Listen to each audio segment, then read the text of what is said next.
For 30 years, I'd seen that box sitting there untouched. I assumed it contained old receipts, family keepsakes, or some forgotten collection of odds and ends. When I opened it, I found stacks of savings bonds. They were organized by year, secured with rubber bands, dated all the way back to before Kyle was even an adult.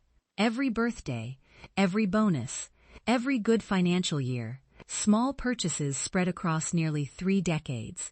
On the front of the envelope, written in Frank's blocky handwriting, were the words, "For our first grandbaby. Started when Kyle turned 10. Frank looked at me and said, "I figured one day there'd be a little one. I wanted to give them a head start nobody could ever take away." Then he squeezed my hand. "They've all matured now, Dar. After 30 years, they're worth real money." I asked him how much. When he told me, I was stunned. The total came to just under $50,000. But what mattered most wasn't the amount. It was what Frank said next. "Don't just hand over an envelope," he told me. "If you do, they'll spend it and forget where it came from." Then he smiled that familiar smile I'd loved for decades. "Hide it somewhere meaningful. Sew it into something. Make her open the blanket. Make them discover it. Make it memorable." Those were among the last clear instructions my husband ever gave me, and I intended to honor every word, so I made the blanket. I began working on it the month after Frank's funeral. Part of the reason was for the baby, but if I'm being truthful, part of it was for me too. I needed something to keep my hands busy, besides trembling with grief. I chose a soft cream-colored wool, lighter than a cloud, and bordered it with tiny blue sailboats. Frank had always loved the water, and those little boats felt like a tribute to all the fishing trips he'd go. It dreamed of taking with the grandchild he'd never get to meet. In one corner, hidden enough that only someone paying attention would notice, I stitched his initials, FM. I wanted a piece of him to remain with that child forever. Through naps, fevers, scraped knees, nightmares, and all the ordinary moments that make up a life. The blanket took 4 months to finish. My arthritis made me earn every row. There were evenings when I sat alone and cried over it. Not because my hands hurt, though they did. I cried because I missed him. But eventually it was done, and I'll admit something without pretending otherwise. It was the finest thing I had ever made. Then came the most important part. Years ago, when I owned my tailoring shop, travelers would occasionally ask me to sew hidden pockets into coats and luggage, small places where valuables could be tucked away safely. Using that same technique, I stitched a flat pocket into the underside of the blanket. Inside it, I placed every one of Frank's savings bonds. 30 years of careful planning. Then I added one final treasure, a letter. While he was in the hospital, Frank had dictated it to me slowly between breaths. I wrote every word, exactly as he spoke it, and read it back to him twice to make sure it was right. It was addressed to the grandchild he would never meet. In that letter, he explained who he was, where the family came from, and what hopes he carried for the future. I sealed it in an envelope and wrote, "To be opened on your 18th birthday. Love, Grandpa Frank." Once everything was tucked safely inside, I stitched the pocket closed. Neat. Invisible. Inside that handmade blanket sat nearly $50,000 and the final words of a man who had spent 30 years preparing for a child he would never hold. Then I wrapped it in plain cream paper and took it to the baby shower. Before I continue, I should explain a little about Madison. Not because I want to turn her into a villain, but because the truth is more complicated than that. Madison grew up as the only child of a woman named Gail. Gail measured everything by appearances. The first 2 times I met her, she somehow managed to mention the price of her handbag both times. Madison was raised in a world where value came from labels, where the worth of a coat, a car, or even a person seemed connected to the logo attached to it, and where being viewed as ordinary was treated like a personal failure. As an adult, she carried those lessons with her. Everything in her life felt curated. Her apartment looked like it belonged in a magazine. Her wardrobe appeared carefully planned. And once she became pregnant, the baby became part of that same carefully designed image. The nursery featured brands I'd never heard of. The registry contained products I couldn't even pronounce. Everything revolved around aesthetics, presentation, perfection. I genuinely tried to like her.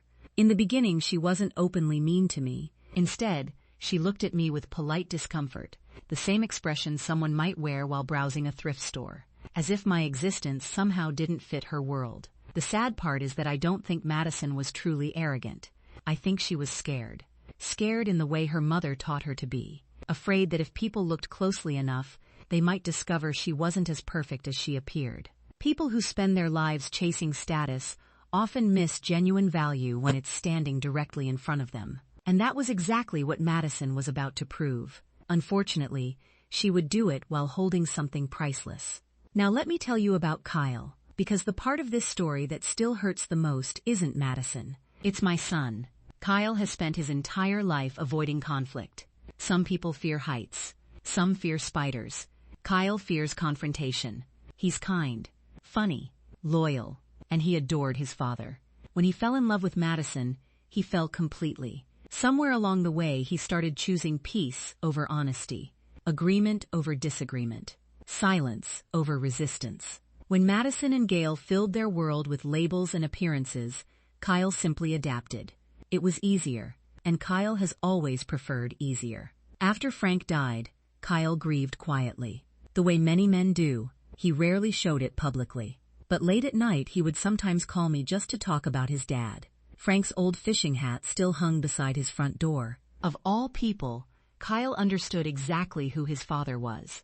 That's why what happened later hurt him so deeply. Because Kyle was sitting right there during the shower. He watched his wife dismiss a gift from his grieving mother. He watched her call it homemade. He watched her throw it away. And he stayed silent. To be fair, he didn't know what was hidden inside. He had no idea about the bonds. No idea about the letter. But he knew I had made that blanket. He knew how much I loved his father. And he still chose not to speak up. Not because he agreed. Because avoiding conflict felt easier. That decision would haunt him far more than Madison's behavior ever could. Remember that when we get to the phone call later. Remember that the voice breaking on the other end of the line belonged to a son who had suddenly realized how expensive silence can become. The invitation arrived on thick cardstock with gold trim. At the top it read, Madison's Garden Soiree. Apparently there was now a dress code for baby showers. I didn't mind. Truthfully, I was excited. The most meaningful gift I'd ever carried sat wrapped on my dresser. I'd imagined the moment dozens of times. Madison would unwrap the blanket. She'd admire it. Then I'd smile and say, there's something special hidden inside, sweetheart. I'd guide her to the seam. She'd discover the pocket, then the bonds, then Frank's letter. The entire room would understand that a quiet man who wasn't Way had spent 30 years loving a grandchild before that child even existed. Make her open the blanket. Frank's words echoed in my mind. And I intended to make sure she did. For the occasion, I even bought myself a new blouse. It was navy blue with a delicate lace collar. Nothing extravagant, but it made me feel presentable. I wrapped the blanket in simple cream-colored paper. No glitter, no gold trim, no expensive ribbon. Just a small blue bow that matched the sailboat stitched along the border. As I drove to the shower, I placed the gift carefully on the passenger seat where Frank used to sit. Like I often did, I found myself talking to him. Big day, Frank, I said softly. We're finally giving your gift away. Can you believe it? After all this time, we're actually becoming grandparents. I smiled the whole drive. What I didn't know was that before the afternoon ended, I would watch someone throw my husband's final act of love into a trash can. The shower was being held at Gail's house. The place looked less like a family home and more like a luxury event venue. White peonies filled every corner. A balloon arch stretched across one wall in carefully coordinated shades of beige and gray. Tiny catered appetizers sat on silver trays. There was even a decorative backdrop featuring the baby's name written in gold lettering. They had chosen the name Hudson. When I asked why, Madison explained that the name tested well. I still don't know exactly what that means. The entire setting made me feel slightly out of place. Everyone seemed younger, more polished, more camera-ready. Their clothes looked expensive. Their smiles looked practiced. Meanwhile, I stood there holding a plain cream-colored box. I found a chair near the edge of the room and sat down quietly. But despite feeling out of place, I wasn't unhappy. Far from it. I carried a secret no one else knew. And secrets have a way of keeping you warm. Every time someone glanced at my simple package with mild pity, I almost laughed. They had no idea what was hidden inside. No idea what Frank had spent 30 years building. No idea what rested beneath those carefully stitched seams. That's why what happened next still hurts. Because I arrived that day genuinely happy. I walked into that house carrying my husband's love for a grandchild he'd never meet. I wasn't defensive. I wasn't guarded. Why would I be? People don't wear armor to baby showers. You bring gifts. You bring hope. You bring love. You assume kindness will meet you there. I was about to discover that assumption can be dangerous. Near the gift table stood a woman named Brooke. She spent most of the afternoon holding up her phone and filming everything for Madison's social media accounts. At the time, I barely noticed. Later, that camera would matter a great deal. The entire event seemed structured around opening gifts. Madison sat beneath the balloon arch in an oversized white chair that looked almost like a throne. Brooke filmed. Gail provided commentary. Every gift was treated like a product launch. Madison would unwrap an item, hold it toward the camera, announce the brand name, and thank the person who purchased it. Cashmere baby outfits, luxury diaper bags, designer strollers, one gift after another. Each item was admired, discussed, photographed, and displayed. In that room, labels were currency, and I didn't possess any. Across the room, I spotted Kyle. He stood near the wall holding a drink he barely touched. His smile looked forced, the expression of a man who wished he were somewhere else entirely. At one point, he caught my eye and offered a small, apologetic shrug. I didn't understand it then. Looking back, I should have. That shrug belonged to a man who already suspected something unpleasant might happen and had already decided he wasn't going to stop it. Frank's younger sister Caroline was there too. She was 65, sharp-witted, warm-hearted, and one of the few people in that room who loved Frank as deeply as I did. She slid into the chair beside me. When another designer baby item was announced, she rolled her eyes. In my day, she whispered, a tote bag was a diaper bag, and somehow every baby survived. I laughed. Then she tapped the gift box resting in my lap. Is that the famous blanket? I nodded. Her smile widened. Frank told me about the surprise. She lowered her voice. That baby has no idea how lucky he is. I smiled back. At the time, neither of us realized that Caroline's knowledge would later change everything. A few moments later, she leaned closer. You should probably tell Madison before she opens it. Tell her what? About the bonds. I shook my head immediately. No. Why not? Frank specifically told me to let them discover it themselves. Caroline laughed. Your husband always did enjoy dramatic reveals. We both smiled. I've replayed that conversation thousands of times. Because if I had listened to Caroline, if I had stood up and announced to everyone that nearly $50,000 and Frank's Warren's final letter were hidden inside that blanket, everything that followed would have been avoided.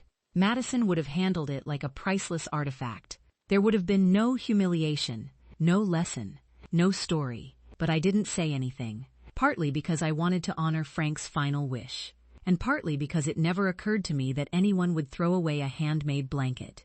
Set it aside? Maybe. Forget about it? Possibly. Donate it? Perhaps. But throw it into the trash in front of a room full of people? That possibility never entered my mind. I'd lived nearly 70 years and never encountered cruelty quite that casual.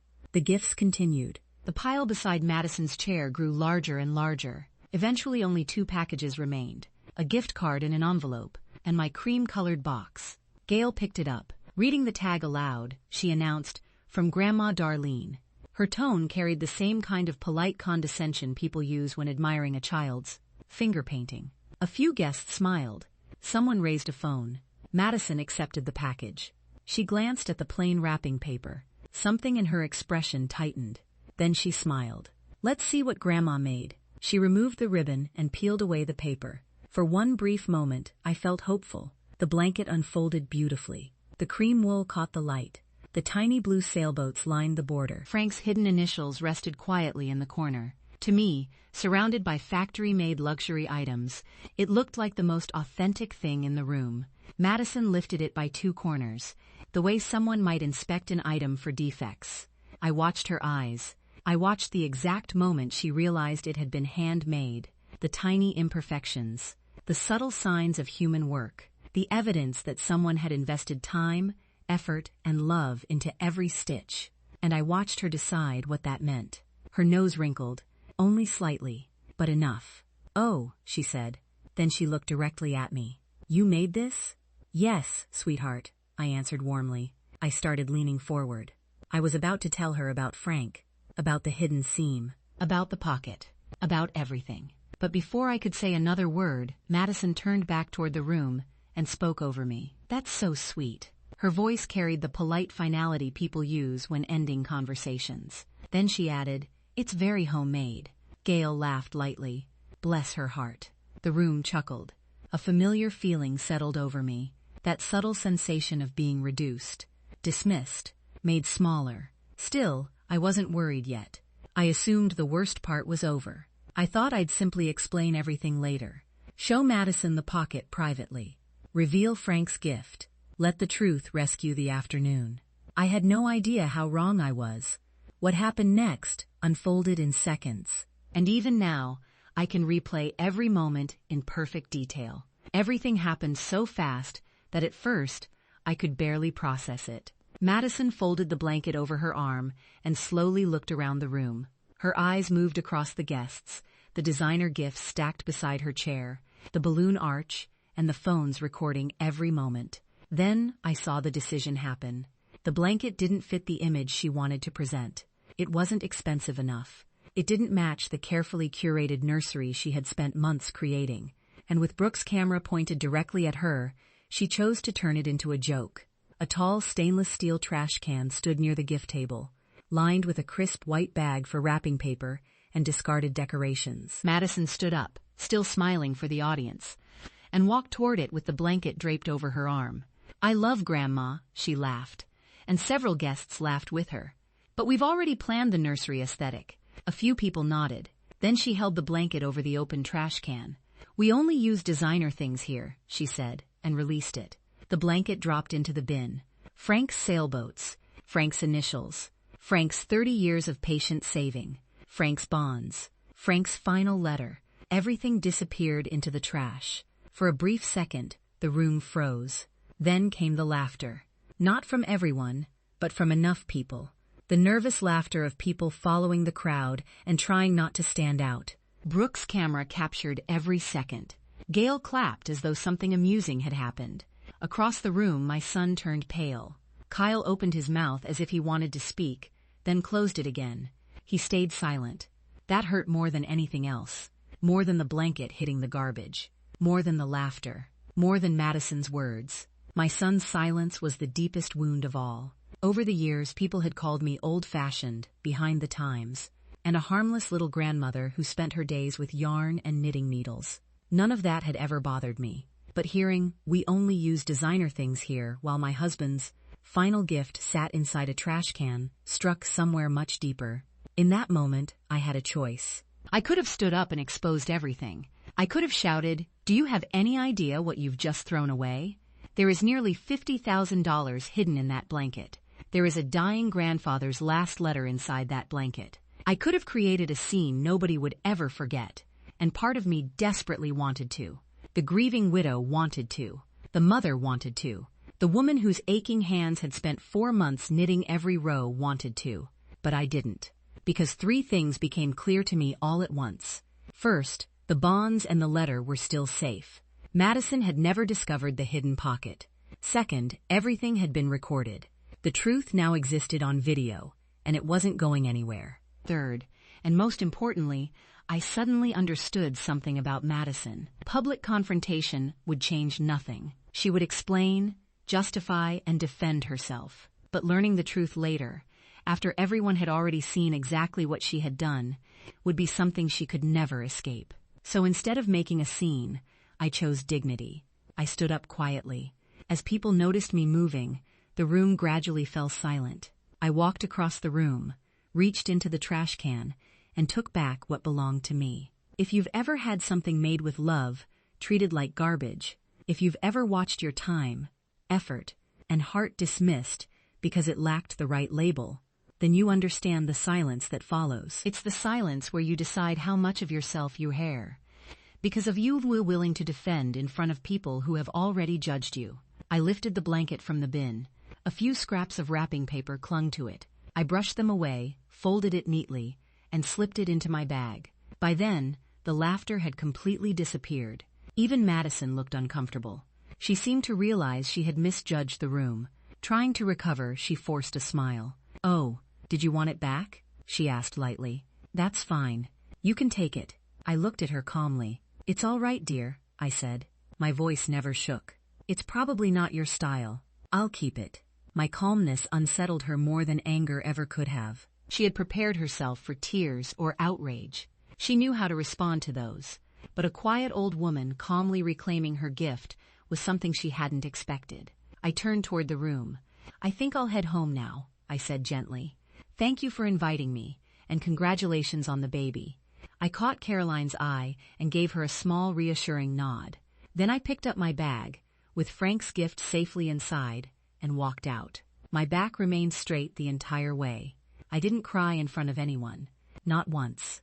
I waited until I reached my car. The moment the door closed and the house disappeared behind me, everything hit at once.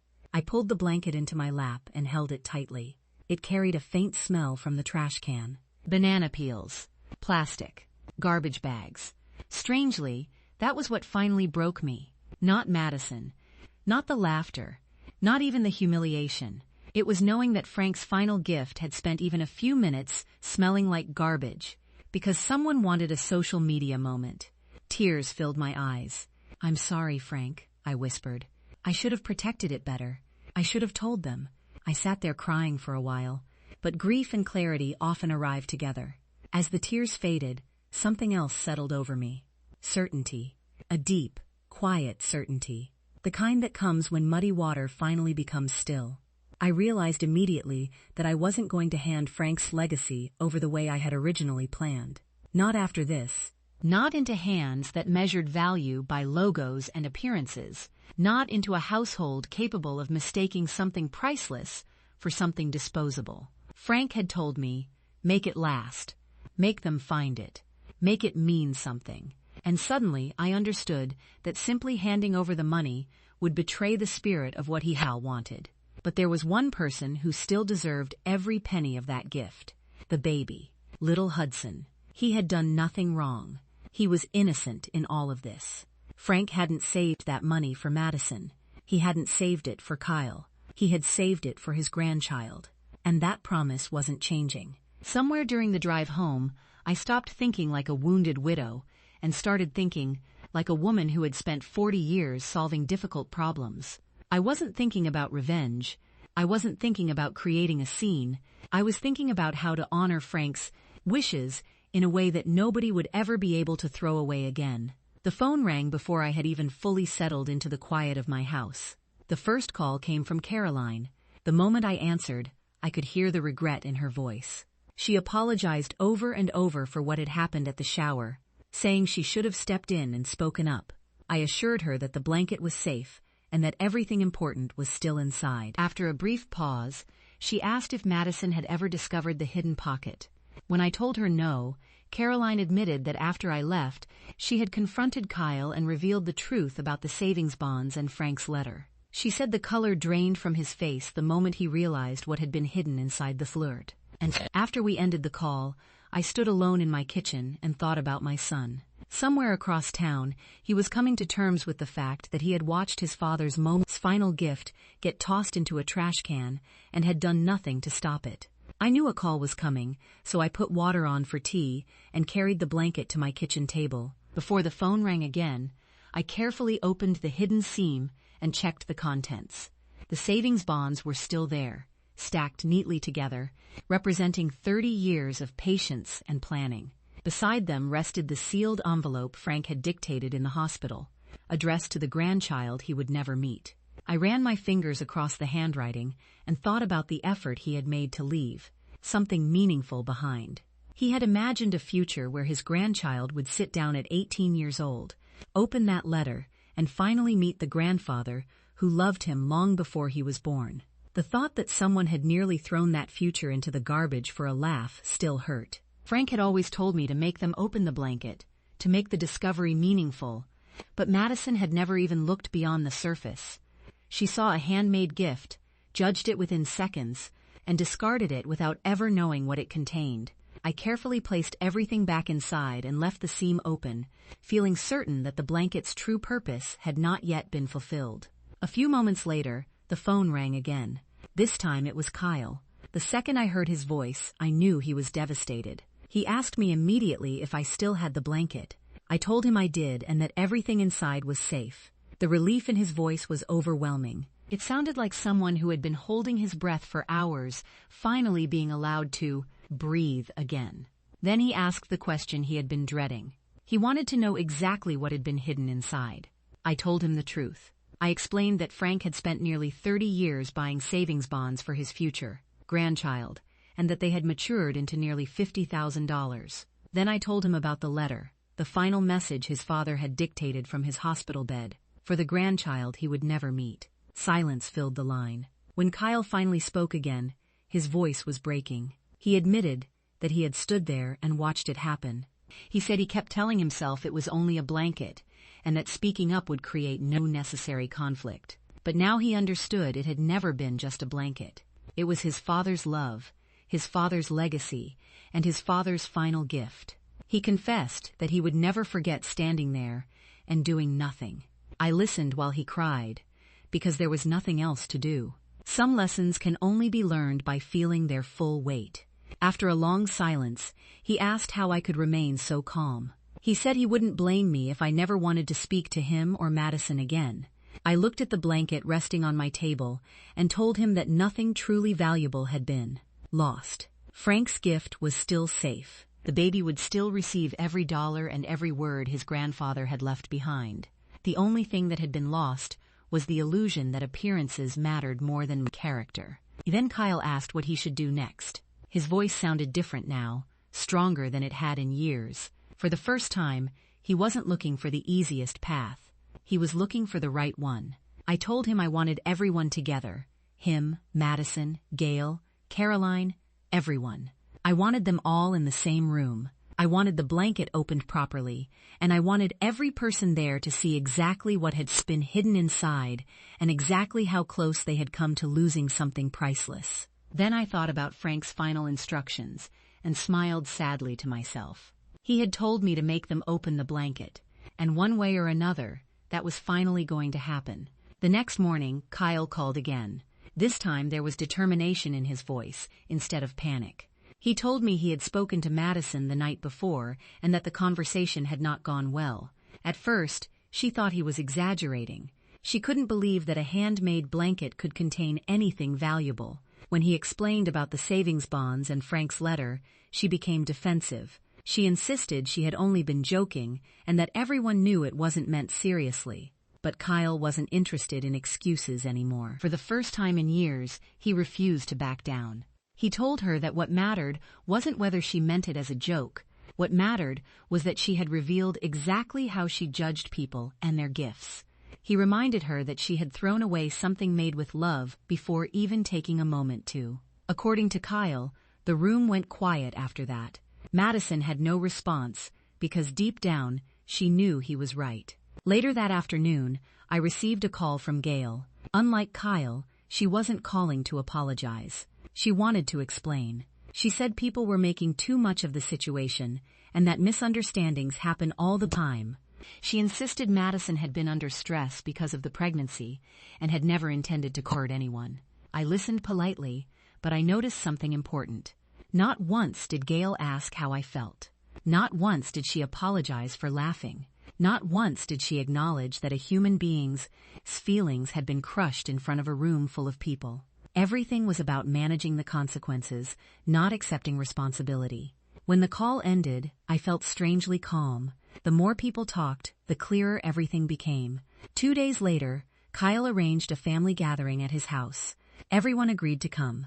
Madison, Gail, Caroline, even a few relatives who had been present at the shower. When I arrived, the atmosphere felt completely different from the celebration a few days earlier. Nobody was smiling for cameras. Nobody was talking about brands or designer products. The room felt heavy with anticipation. The blanket rested carefully folded in my lap. Madison couldn't stop looking at it. I could tell she finally understood that it represented something far bigger than yarn and fabric. After everyone settled down, Kyle stood up. His hands were shaking slightly. He looked around the room and said that before anything else happened, he wanted to apologize. He apologized to me for staying silent. He apologized for failing to defend me, and he apologized for forgetting the values his father had spent his entire life teaching him. The room remained silent. Then he sat down and looked at me. "Mom," he said softly, "please show them." I nodded. Slowly, I unfolded the blanket and placed it across the table. Then I pointed to the hidden seam. Most people couldn't even see it. Years of tailoring had allowed me to conceal it almost perfectly. Taking out a small seam ripper, I carefully opened the stitching. The room watched in complete silence. A few seconds later, I reached inside and pulled out the first stack of savings bonds. Gasps echoed through the room.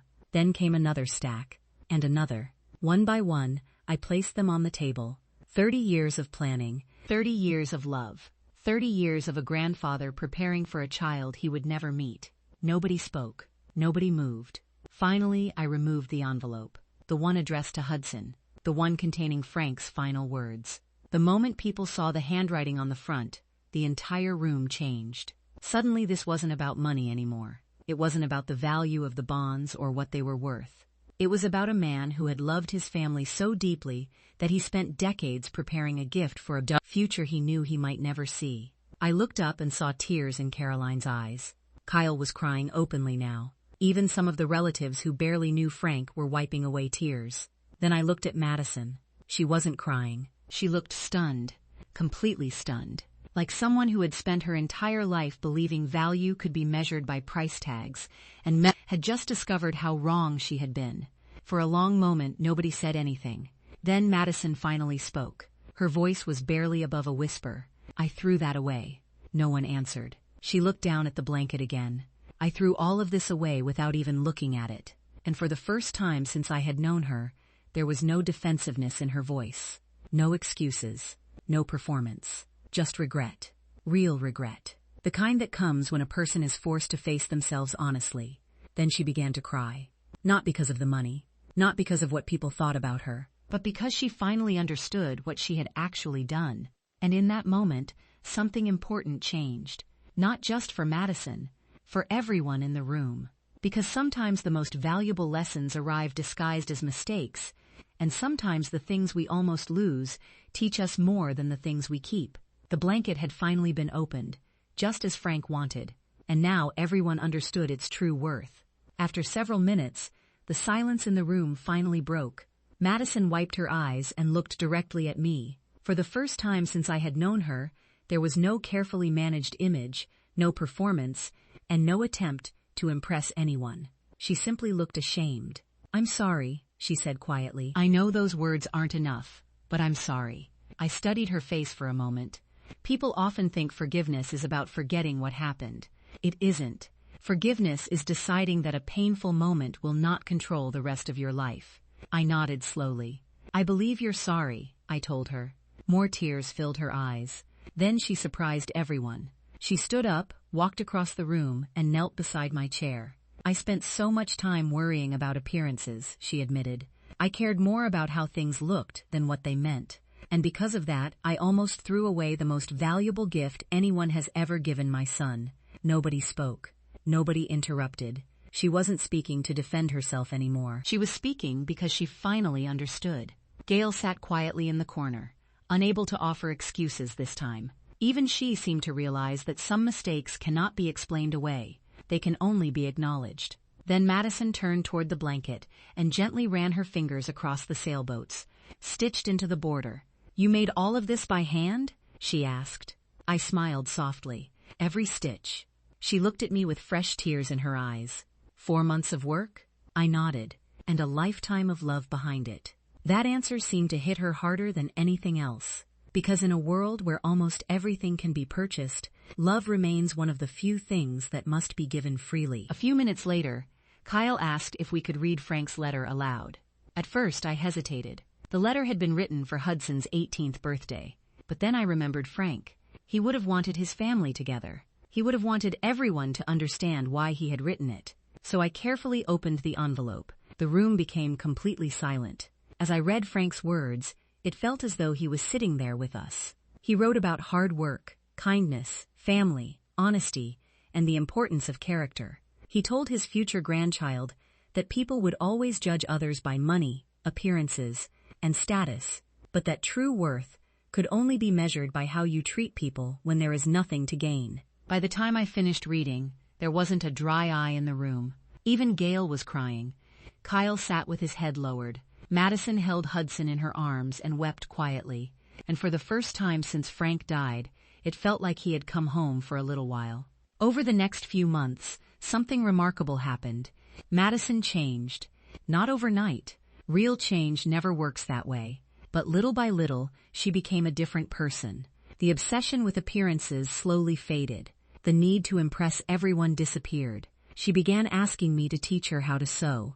The first thing she ever made was terrible. The stitching was uneven and the fabric was crooked. But when she finished, she smiled proudly and said, "Now I understand why handmade things matter." We both laughed. As for the savings bonds, we placed every dollar into a trust for Hudson, exactly as Frank had intended. The money would remain untouched until he was old enough to use it wisely. Years later, when Hudson was old enough to understand the story, we told him everything. We showed him the blanket, we showed him the bonds, and we showed him the letter. By then, the blanket had become one of the family's most treasured possessions. Not because it contained money, not because it contained a letter, but because it carried a lesson that none of us would ever forget. The lesson that value and price are not the same thing. The lesson that love often arrives wrapped in ordinary paper. And the lesson that some of life's greatest treasures look simple to people who don't. Take the time to look closely. Last Christmas, when Hudson was old enough to talk in full sentences, he climbed into my lap while holding that same cream-colored blanket. He pointed at the tiny blue sailboats and asked who made it. I smiled and told him about his grandfather Frank. I told him how much Frank loved him before he was even born. Hudson listened carefully and then wrapped the blanket around himself. "I like Grandpa Frank," he said. Everyone laughed through their tears. Later that night, after the family had gone home, I sat alone in my living room and looked at an old photograph of Frank. "You were right," I whispered. They finally opened the blanket. And somehow, I think he already knew they would. Because in the end, the greatest gift Frank left behind wasn't $50,000. It wasn't even the letter. It was the reminder that love, patience, and character will always outlast status, appearances, and pride.